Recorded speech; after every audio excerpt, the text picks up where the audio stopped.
Hello. Good afternoon and welcome to Purpose Center Leadership Live.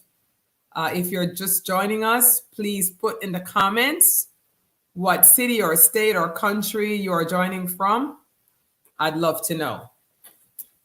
And if you are having, if my video is going out, please let me know. Last week my video went out and I didn't know. So if my video is going out or my connection is bad, let me know. I'd love to know.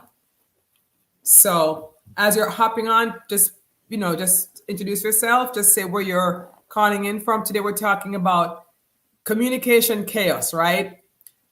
So I'd love to hear from you guys as we go along. So let me know where you're calling in from.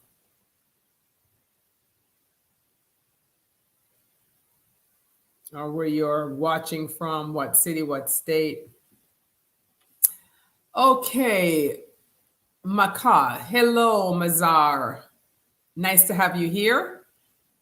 It's going to give it another few seconds, maybe like another minute, and see if we can get some others to join us. Hello, Zambia. Hi. How are you, California? Charlotte. Yay. I'm always happy when I see Charlotte because that's where I'm at. Hey, Charlotte. Hi, Mia. Tabitha, Teresa, North Carolina. Hey, Flo, how are you? New Hampshire, Somalia, Kentucky, Colombia, Zambia. Great to have you. I love my international people. South Carolina, just down the street. Good to have you here, Debbie. California, South Africa, Iowa. Yay! Today, we're going to be talking about communication chaos. We're talking about the top 10 mistakes that leaders make.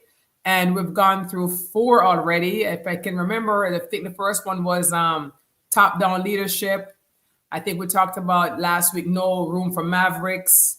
We also, let me see, jog my memory, putting people work over paperwork. We talked about that. And then we talked about the decision-making process. So today we're going to talk about, we talk about the absence of affirmation. So today we're talking about communication chaos.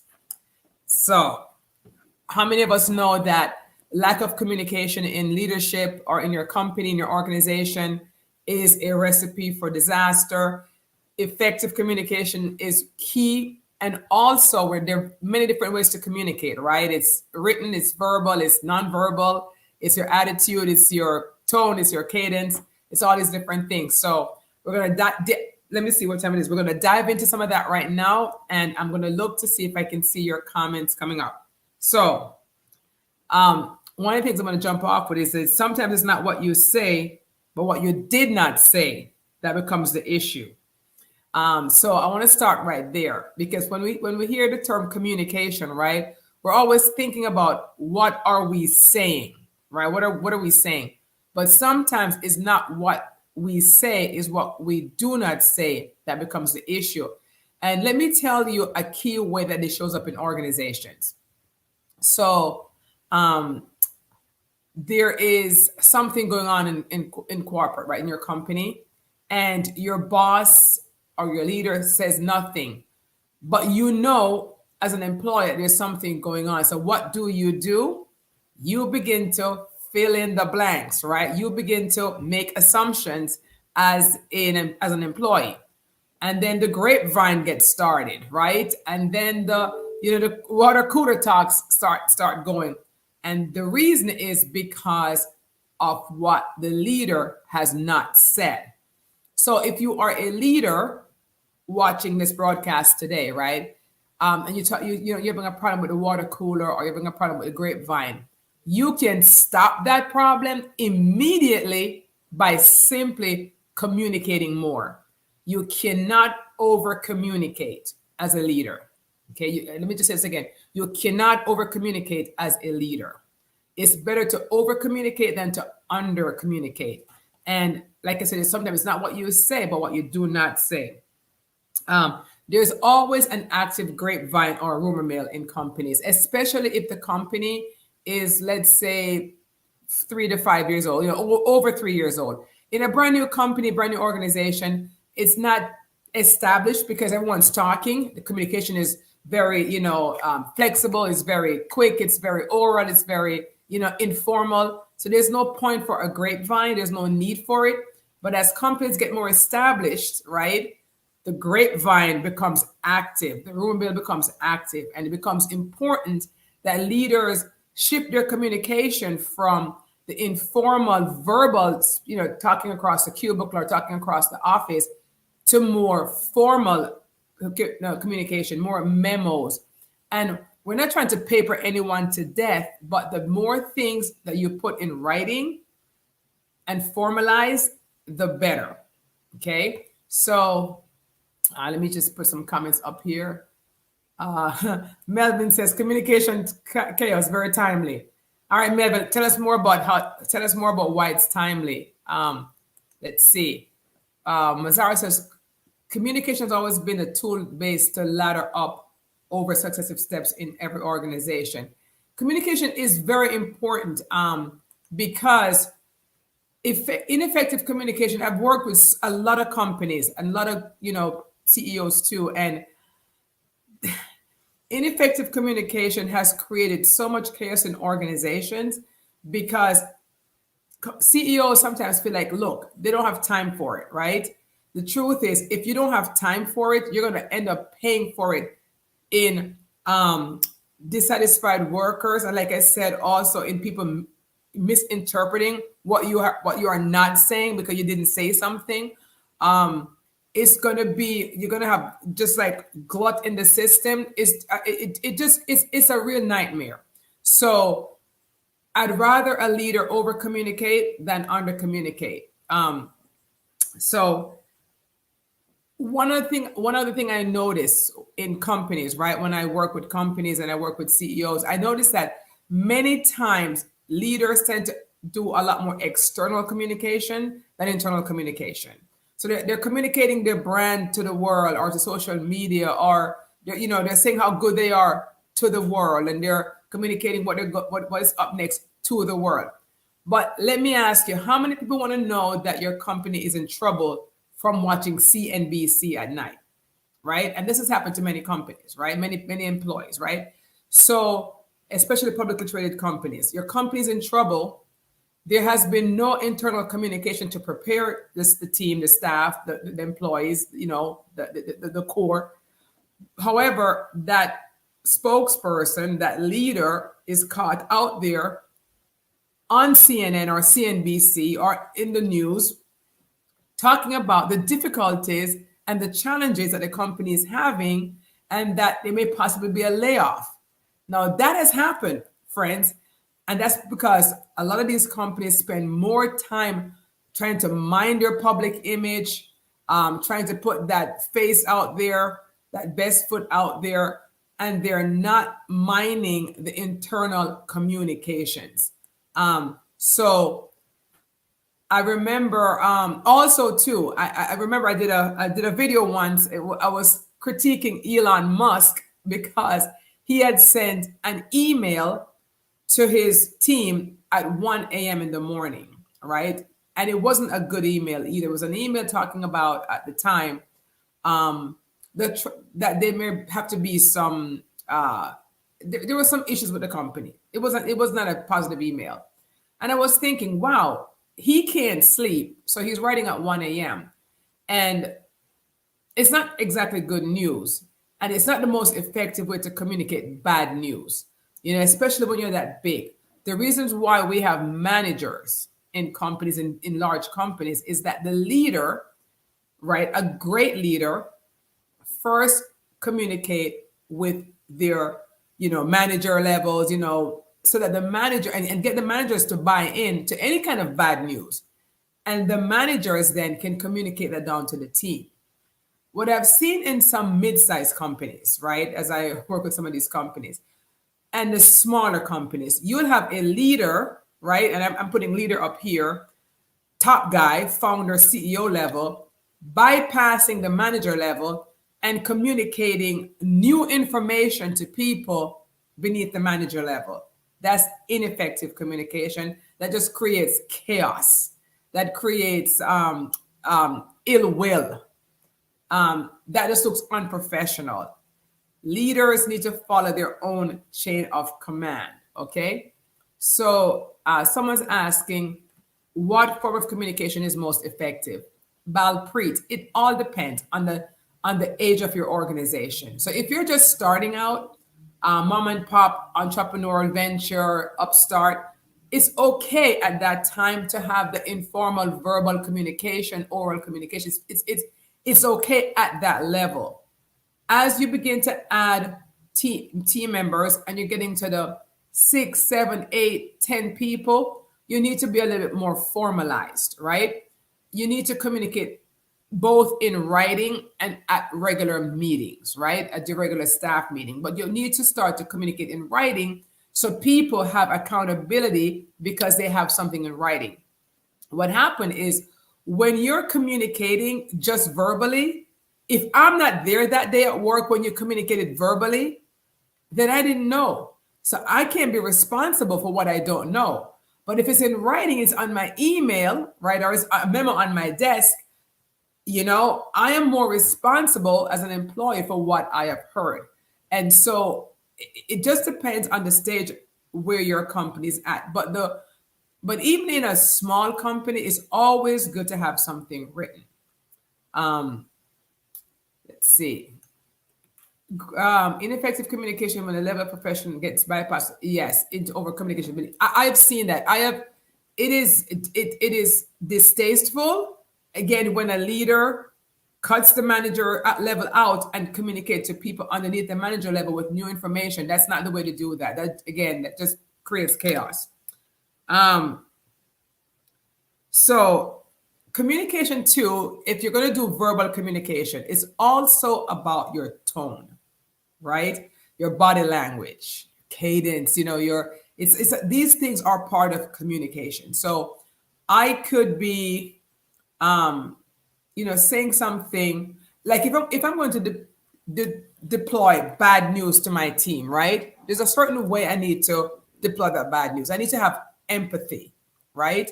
I need to be sensitive that I may be having a layoff in the organization.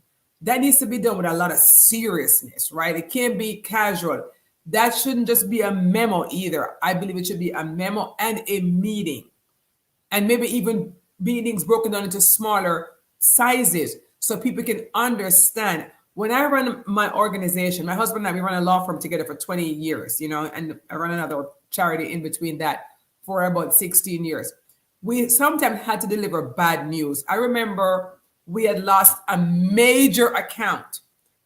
And so that account had, I would say, about 15 people who were working on that account. And I had no replacement account.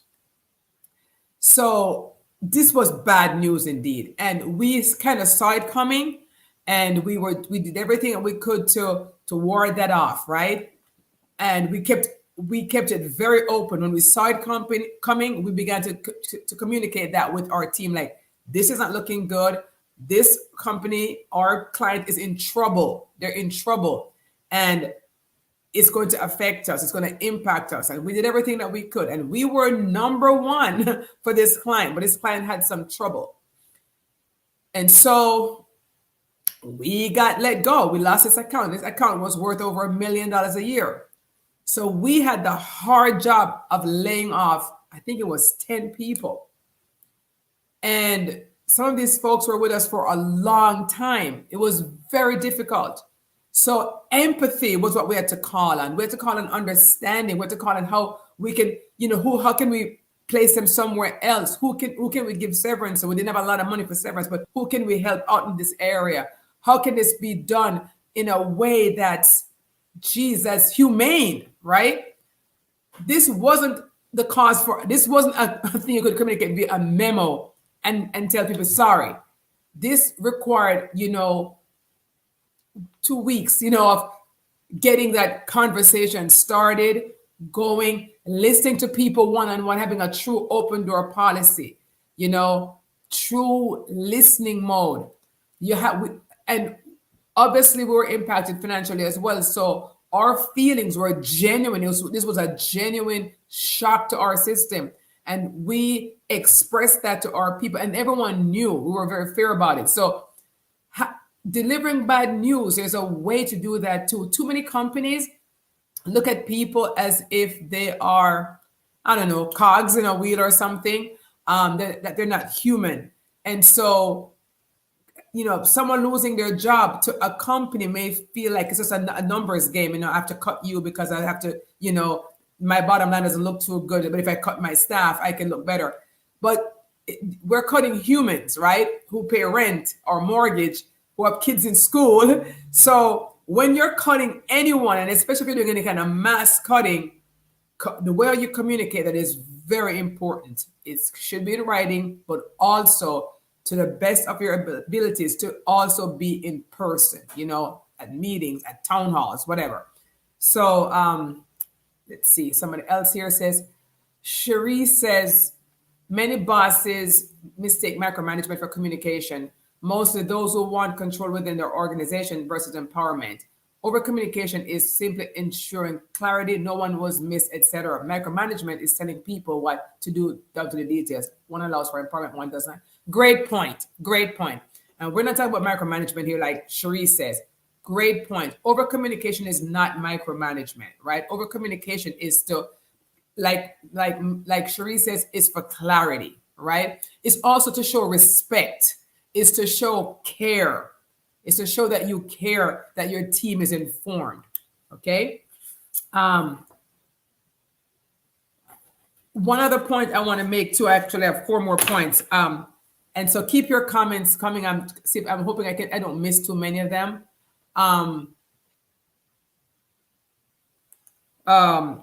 As an organization grows, right? The original group of founders, when you start a company, you have the original group of founders, the boss and, all of those who started with the boss. As a company grows, that group, that original group can become a little bit more like a clique, right? Like a clique. They have all the answers, right? They know the history of the company. They know how it started. They know all the ins and outs. And they can become more like a clique where they speak their own language. That was developed through relationships. The problem with that is, as you're bringing on new people, it can become very polarizing when the original group wants to remain like that family unit, and then we have the outsiders, right? And so many times when you are a mom and pop or a new startup that's now maturing, you need to bring in people like myself. This is not a shameless plug, but you need to bring in consultants, right? Because you're now going to be transitioning from one phase to the other.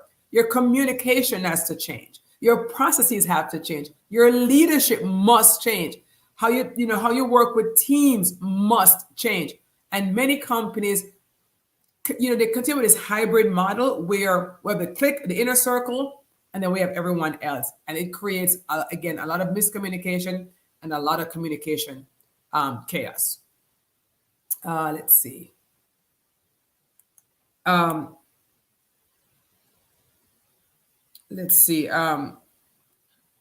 decision-making process. Now, communication, again, I want to make another point. Crisis management in communication, right? Believe me, communication is a very large topic. Crisis management in communication. It doesn't matter how small or how large your company is, there is going to be a crisis at some point that requires, again, at that point, clear, concise, and also accurate communication. And so if your team is, let's say, I don't know, 8 and up, right? You should already have a crisis management in place.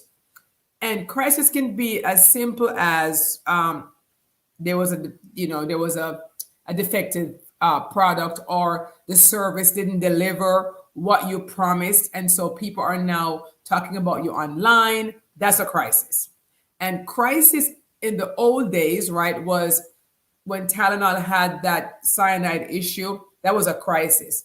Crisis nowadays is you just doing something wrong, or you just not having a satisfactory product or a service.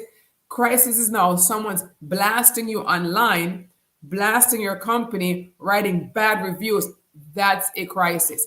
And so you need to also have a crisis management communication policy. Who is the person assigned to do that? That should be determined by your leader, and that person alone should be the one to communicate what's going on. They take their cues, that communication person take their cues from the leader, right? But they're the ones that is handling that crisis. And again, you're not too small as an organization to start thinking about your crisis communication problem. Also, and I'll take some more comments, but also, if you are a new leader watching this today, right? So you are a new leader from the outside. You are brand new to this organization. You were hired in a management position or a leadership position. It is very, very, very, very, very important that you communicate to the people your leadership style. Okay? You need to communicate what is your leadership style. Don't make the assumption that people will just get it. The last leader may have been a servant leader or a transactional leader or a relationship leader or a transformational leader, and you may be a different kind of leader, right? It is very important as a leader, your first leadership job should be to communicate your leadership style. So here's how important this is. So I recently hired a virtual assistant, right? And she may be on the line with me right now. So I recently hired a virtual assistant. And when we were doing the interview, I was interviewing her. It was time for her to ask me questions. She asked me, what is my leadership style? Right? Now, this is a virtual assistant. This is somebody who I'm going to see maybe once or twice per month in person. It's a remote work. But she asked me a very, very important question that really endeared me to her. She said, what is your leadership style? And I thought, that's an interesting question. So I told her what my leadership style was. And it was important to her to know, to see if I was going to be a fit, if we were going to be a fit together, right? So, and this is for me in a virtual environment. So imagine then, if you please, that you are a leader in an organization where your team is seeing you all the time. They're seeing how you communicate. They're seeing how you walk around or not walk around your office. They're seeing your door closed or not closed. They don't understand you. So as a new leader, your first leadership mission should be to communicate that. What is your style? And if you are already in the position, 2 months, 3 months, it's never too late to explain to people what are your expectations as a leader, what is your style, and how do you like to be communicated with, and what is your communication style. But every leader needs to hear this, that you can always communicate better.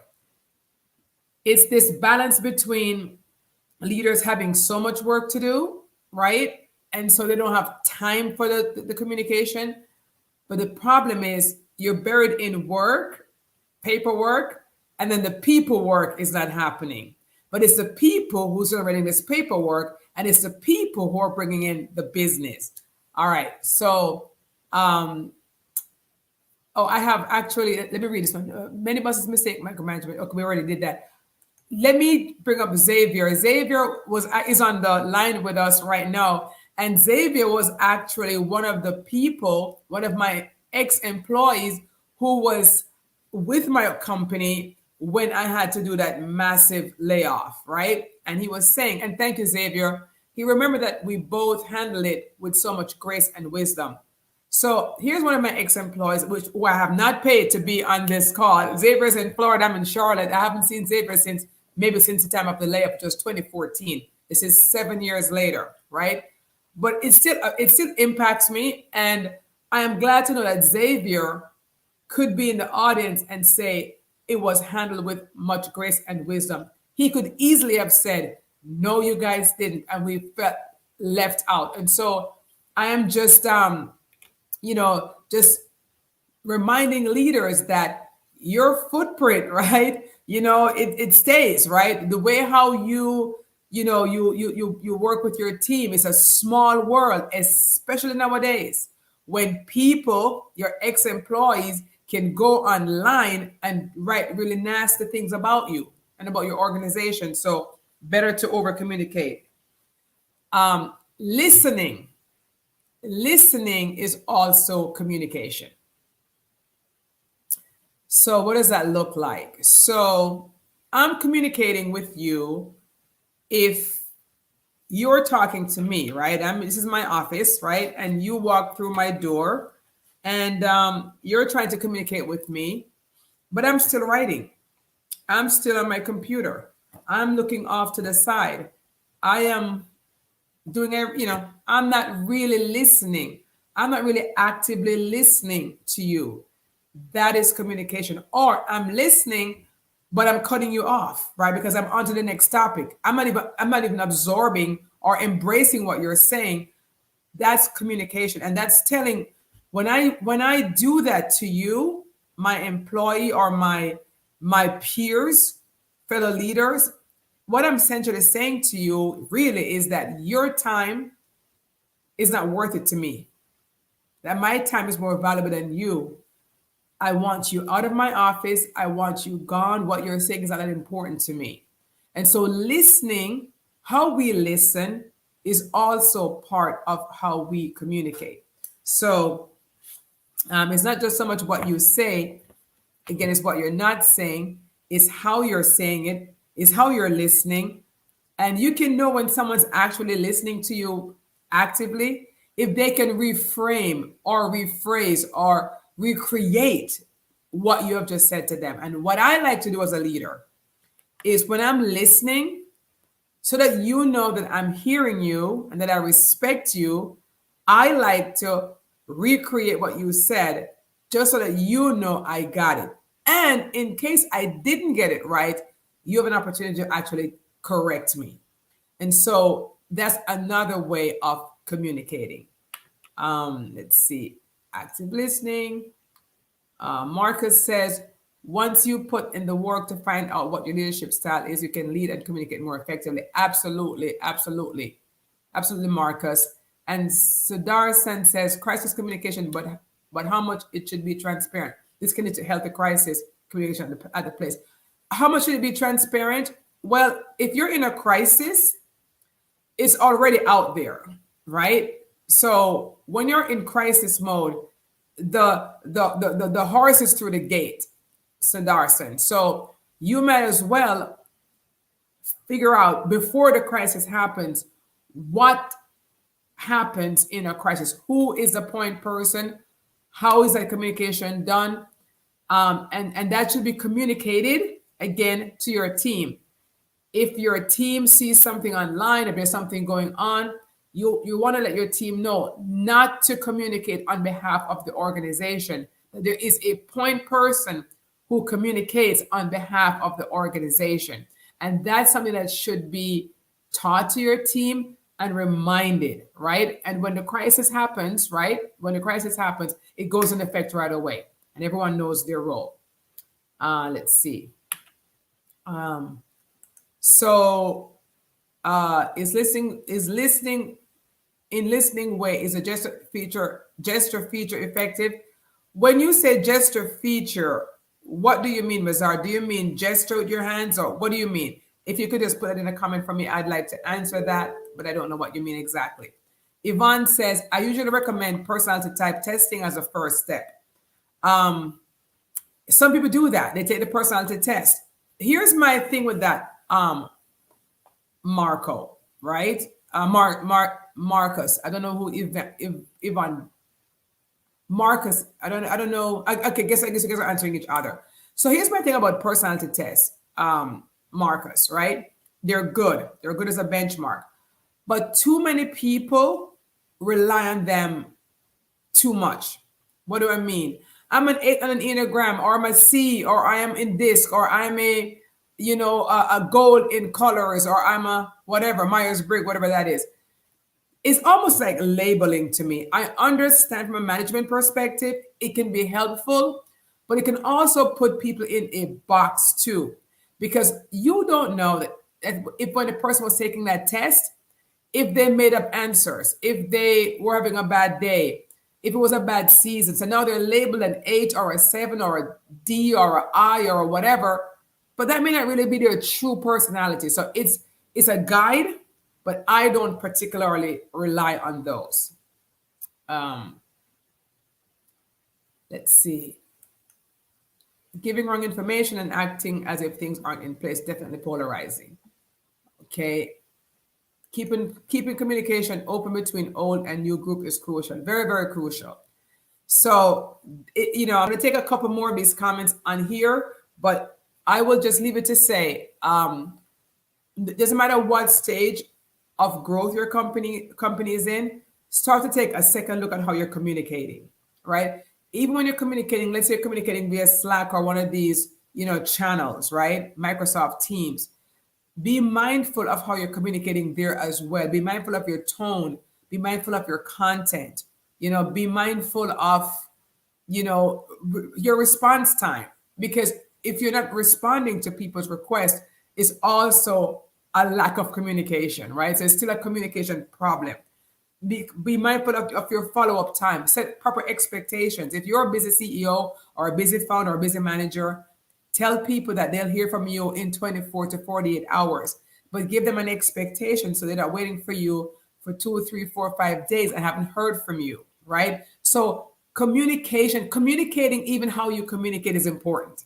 So if your response time is 2 days, let people know it's 2 days.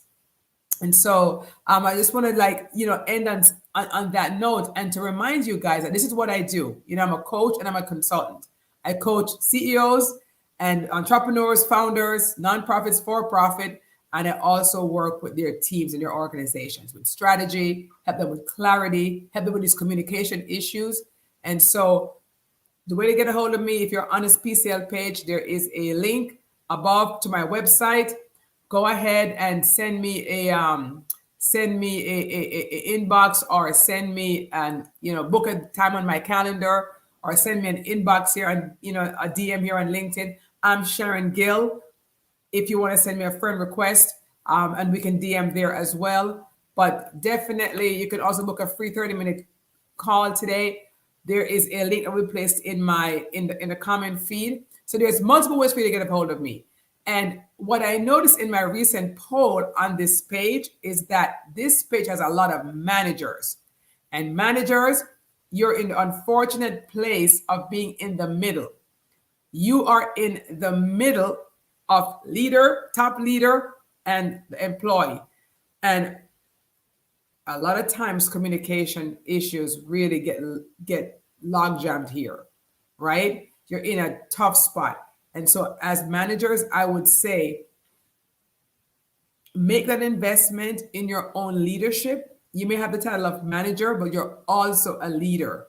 And because you are leading people beneath you, right? You're leading a team with the title of manager, but you're leading a team. And you definitely need to communicate a lot more, effectively than the team that you follow, right? The team that you lead. So again, if you want to get a hold of me, go on my website, SharonGill.com. There's a link as well on the profile page here. And we'll see you back next week. I usually go solo 1 week and then I have a guest the following week. We're doing the top 10 mistakes that leaders make. So tune in next Monday and every Monday at 1:30 p.m. Eastern. Thank you so much for your support and God bless.